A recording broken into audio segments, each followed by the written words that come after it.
Plebby16. What is up, you damn plebeians? Neil with the Balding Plebs, and I am joined here by my brother, Mr. YouTube. Today is a special day. It is a special day. We were gifted a key for Ender Lilies. Now, when I first saw it come through, I thought to myself... Dude, I just want to say, every once in a great fucking while. I mean, every once in a while. So, when I saw the game first come through, I thought, we'll see. Is it going to be good? Because games like this are a dime a dozen. Let's be real. They're a dime a dozen. In the indie space, they're a popular genre, right? Like a Metroidvania or a Souls-like, games like that, right? Very much so. And I sat down. I played it for maybe an hour. The first time I played it. I walked away from that first sitting going, oh yeah, Mr. YouTube is going to love this. Every once in a great while, guys. I mean, you got to understand, you know, as a smaller channel, sometimes we are gifted games that is hard for us to even do a video on because we don't have a lot positive to say. They're absolutely atrocious. But then every once in a great while, you just get that magical opportunity to play something very special. And that's what we have here with Ender Lilies. This is unbelievably good. I mean, unbelievably good. Anybody that watched either of my live streams for this game will know how positive and how excited I was about this game when I was playing it. My initial impressions of this game were so incredibly positive, whether it be the controls, the combat mechanics, the music, everything else comes together in this game. And it just, for me, Ender Lilies is a sleeper hit of 2021. So far. You've got...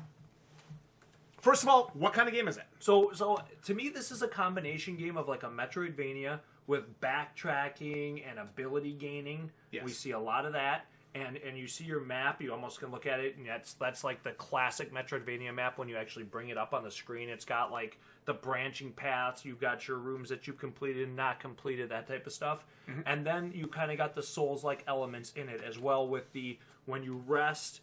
You can upgrade your character, and then your enemies respawn. It's like their steak is a Metroidvania, and they seasoned it with just a little sprinkle of Souls-like. Just enough to make it not obnoxious. But familiar. Yes. That is absolutely the truth. Now, there are differences, right? So, for instance, when you die in this game, you do not lose your experience. You do not lose, what you had with you. That stays with you, so you're constantly upgrading as you attack and as you fight enemies, which is nice. You feel like you're making some progress all the time, and I really like that. And you can also see down in the bottom left corner there where you have the X and Y kind of mapped to different attacks. Your abilities. You actually, as you defeat some of these mini-bosses, you're able to purify their spirit, and you just saw that in the video a little bit ago.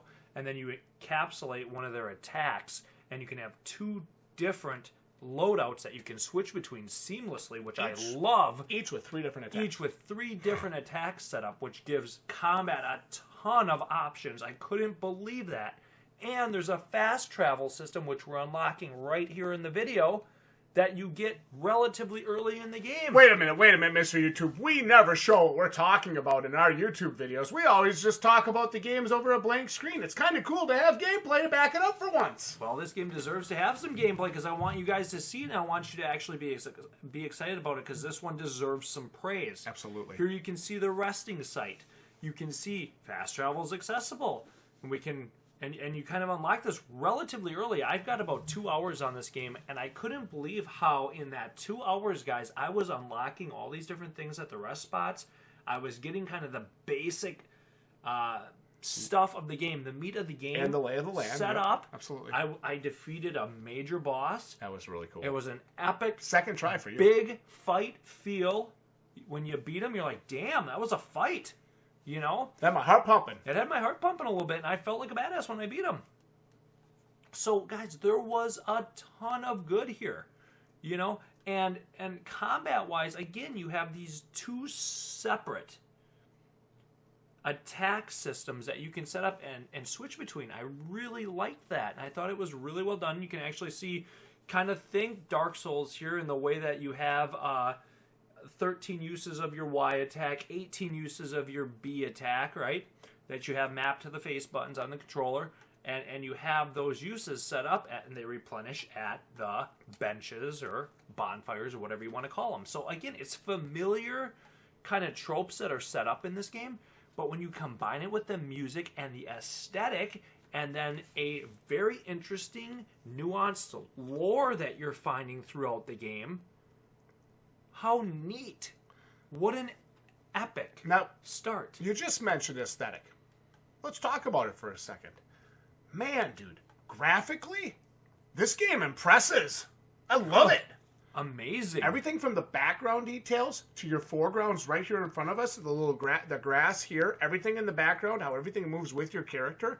I absolutely love this. The little glow around your white maiden character. Yeah, it's absolutely fantastic. So basically, you're kind of playing as one of these maidens or priestesses or whatever, whatever. And you are finding these different spirits that you're using as your attacks. You actually can see when I attack, I actually throw one of these like bugs at the enemies, and then when I use my sword, it's actually like this knight that's been bound to me, and he's the one doing the attack. Now, in theory, it sounds a little awkward, but in practice, it works pretty well for the most part. I thought combat was really, really excellent as you kind of got the timing and you kind of got used to it, right? When you use the dodge in this game, it's a little bit weird. You see how she kind of dodges and dives like a little bit slower than you'd think, but once you kind of understand that timing, you get used to it and it works fine. I love how they have her dodge, right? And she doesn't just like roll. She just does a face plant. She just face plants through the enemy. It's freaking hilarious. I absolutely love it. It's very funny. There's so many details in this game that I just adore. From the little lotus flowers that you find that give you back a healing, to the red ones you find that give you, what is that, experience up in the left corner there? The red ones replenish your attacks. They replenish your attacks. Well, that's poggers. Yep. And again, you do not lose your experience when you die. Nice. You're constantly building that level. I really like that. You're finding other charms and as you find them, you get a little bit of a health boost or whatever, and I like that as well. It always feels like there's something to get. Let's take a moment. I want to get a sampling of the game's soundtrack that we have playing here, if that's okay with you. That's fine. I want to make sure I show everything off. Background effects.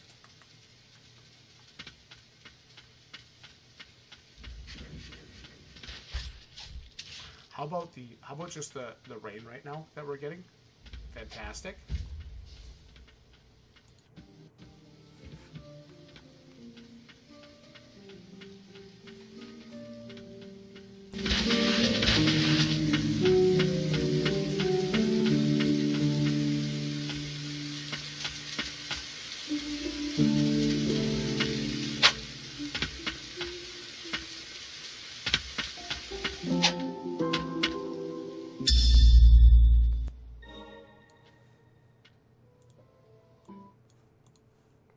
So like I said, I love everything I see about this game.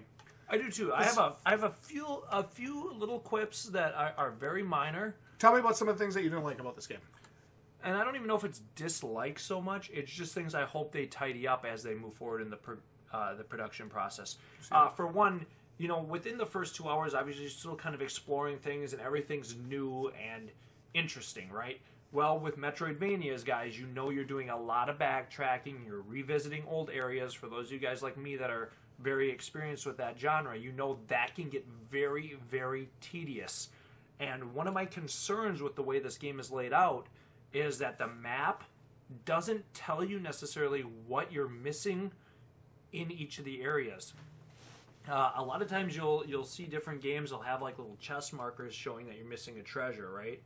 Or that there's upgrade materials to be found. And this game has so many areas, at least initially, when you're going through, that you're not able to complete because they need additional skills. Well, it's like the initial double jump area, the water areas. Yep. Those are all areas you're going back to. So there's a lot of areas initially, and as I got to the end of my play session, I had a good chunk of the map, quite a bit of map open up with less than, I'd say, 30% of the rooms completed. So now, what did I miss in all those rooms? Or what's relevant in those rooms that I didn't go to and didn't find? That's my concern. There's not really a great mapping system in this game, and I'm hoping they can add just a little more detail. You can see the way the map is brought up on the screen. I really like that you're able to open the map and look at it. But I want that map to show me, okay, I need to get back here because this leads to this, or this room has this skill that I need. So I'm not just running around blind, backtracking for no reason. Or just give me an unexplored icon if there's something in the room I haven't done yet. Yeah, I like my maps to be useful, right? And to be detailed. It's really important to me. So that's something I think they can do better on here with the maps. And sometimes there were a lot of, with the detailing in the environments, you get a little confused sometimes about what is foreground and what is background, what is interactable, grabbable, and what isn't. So it leads to a lot of missed jumps, attacking, items that aren't there, and different things like that. So I hope they can do a little better job of bringing like what is an interactable object versus what isn't an interactable object. I can confirm with you, I had the exact same experience and the exact same response. So if both of us are having that same feedback, chances are maybe that is something they're going to have to look at and tidy up, because I had the same experience. Yeah. Other than that, though, dude, I had a great 2 hours with. I just couldn't believe how good this was for a game that was, really wasn't on our radar. It wasn't something we probably would have played had we not been asked to play it. And it's just like things worked. Like, you're never sure exactly, like, how is this going to work? At least for this initial play session that I had, it was just outstanding. Well, what did you say to me? Nice. What did you say to me when you got done playing that night? You looked right at me and said, "Thanks for letting me play that." Yeah. It's like, this was just an outstanding experience. I don't remember the last time you actually said, "Thanks for letting me play that" to me about a game that I asked you to play. There you can see an amulet fragment. Increase your max HP. I did a little exploring. Increased max HP by 5. It's not a huge increase, but it gives you that motivation to explore. I love that in games, guys. You know I love that. That's one of my big things. Again, you can nitpick here and there. I mean, I use the that bomb bug a lot as an attack. Well, if the enemy is not on the ground, and it doesn't drop right on them, the bomb bug doesn't explode if it goes through enemies. Like, you can't use it on air enemies, and it doesn't really make sense to me why that is exactly. Yeah, it probably shouldn't be that way. So some of that stuff is a little bit awkward from an attacking standpoint. Again, those are very minor gripes, guys, on an overall level here. The actual movement, the combat, the variety of enemies just in the first 2 hours. I couldn't believe the variety of different, like, things you see that you're like, oh my god, okay, here's something I'm going to be able to come back to later. Here's something I'm going to be able to come back to later. It's just incredible. I just couldn't believe it. So it was just like, wow, it's almost like every room you go in, you're getting hit by, I don't know if bombarded is the right word, but you're just like seeing another thing. You're like, oh, here's something. I wonder if I can explore here. And some of these rooms, they don't look that big, right? But they're very large spaces. And again, that's why I really hope the map gets upgraded a little bit in this game and becomes a little more useful. You go into some of these areas, they are large spaces. And it would be nice to track or have it track what's in there for you to do when you come back to it. Very important in a Metroidvania. Mr. YouTube, anybody that's been on this channel for any length of time knows that when you don't shut up, we got a good game. Basically. Or we have a terrible game. One of the two. And in this case, I think it's because we have a good game. We do. Because I'm just listening to you talk, and I'm like, man, I have not heard you talk about some games, some AAA games that you've played all the way through this positively or this good. Yeah. So I think that says a lot about Ender Lilies. Well, you guys know I'm passionate about great gaming experiences. And Metroidvania, Souls-like, roguelike. Those are my 3 big genres, right? Those are the 3 genres I really like to play, especially in the indie space. That's what I really look for when I'm choosing games to play. And again, I just cannot tell you how good this was. This first 2 hours that I played here was just outstanding. Okay? And again, here's a great example of, like, that building doesn't really look like it's super easy to, like, that you would jump on it, right? So, but yeah, just combat-wise, very good. Great boss fight. I don't know if we can skip ahead and show that. It was just incredible environments. Variety of environments, guys. Variety of environments. Oh my goodness gracious. I don't know what else to say. Fast travel unlocked early in the game, so you can skip around and go where you want to go. I think that's really important in a Absolutely. Metroidvania, especially if you are going to be when doing you have that lots of backtracking, who the hell wants to backtrack through areas that you've been to and that you've seen over and over again? That's mindless and boring. So let's take a moment and let's just watch. This is the first major boss fight, Garad the Elder Warrior. Let's just watch this and let's just enjoy this together. Because I think this was a very cool demonstration of this game's combat system. And I think it utilizes it so well. A great demonstration of the combat system, and it also, he has three forms that he's going to have. Yes. So you are constantly engaged in this battle, okay? You're not just like, okay, I've learned 2 or 3 attacks that this guy's going to do, and I'm going to just avoid those 2 things, and that's it. And this was the first time that we actually encountered an enemy that has this purple shield beneath its health bar. Makes it harder for you to deal direct damage. And every time you break that purple shield, you stun him temporarily. Yep. So he had all kinds of mechanics going on. You had to use everything at your disposal here. And you can see I'm level 14, so I had to do some grinding and some work to be able to feel confident where I could fight this guy. But again, each form had those attacks. You can learn those attacks. You learn how to dodge and block them. And when you shouldn't attack like your typical, Souls-like game. And you're able to compete, right? And like I said, this was a fight. Like, well, you felt pretty good when you beat him. Usually in these boss fights like this, that feels so overwhelming at first. If you do things properly, and if you do the work, and if you play it smart, usually you'll come out on top. You just got to put the effort in, and that's what this demonstrates really well. Is don't give up, wait for your times to attack, like right there, and then nail them. And I love that about this fight. It's so I started getting him with that poison. Oh, I know. It's just so well done. I love when games utilize these things properly. It's awesome. Again, like we said. And so you look at it, too, from an attack standpoint. Like, I had to use everything in my power here, right? My wind, my poison, like my little bomb guy that I throw. Yeah. I had to use everything. Like, this took everything I had, guys. Yeah, and you had the wind, and you had the poison. I beat him without either of those. Yeah. And it took you 10 times, you said. 10, 15, yeah. Yeah, so you had to basically kind of learn it. Mm-hmm. And I was able to, beat him here on this first opportunity with those other upgraded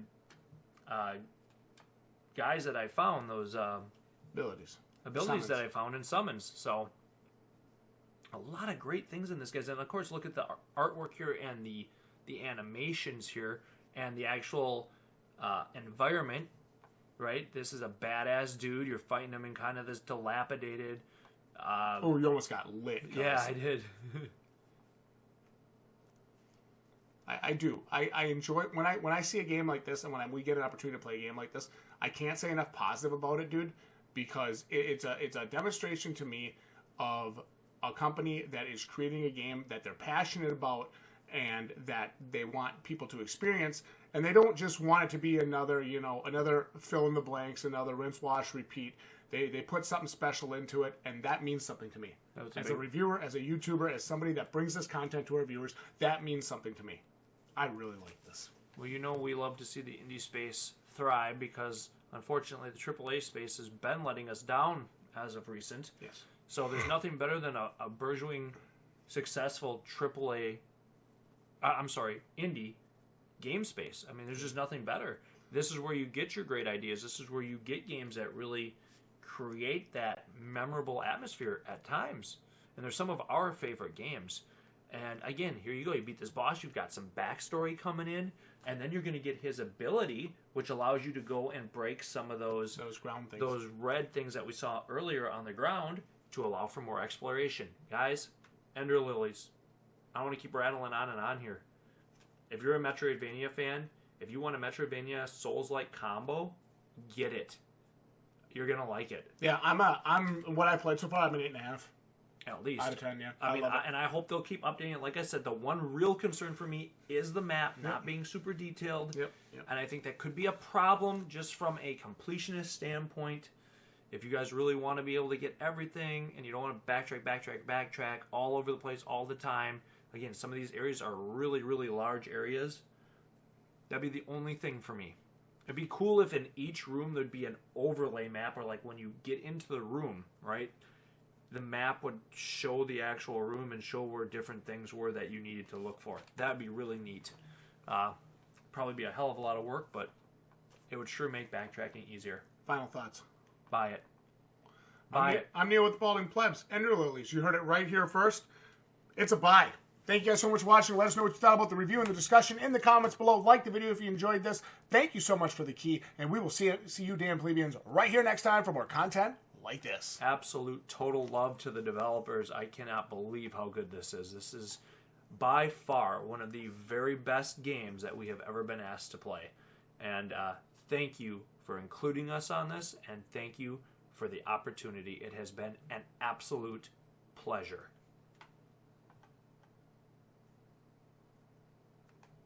You're welcome.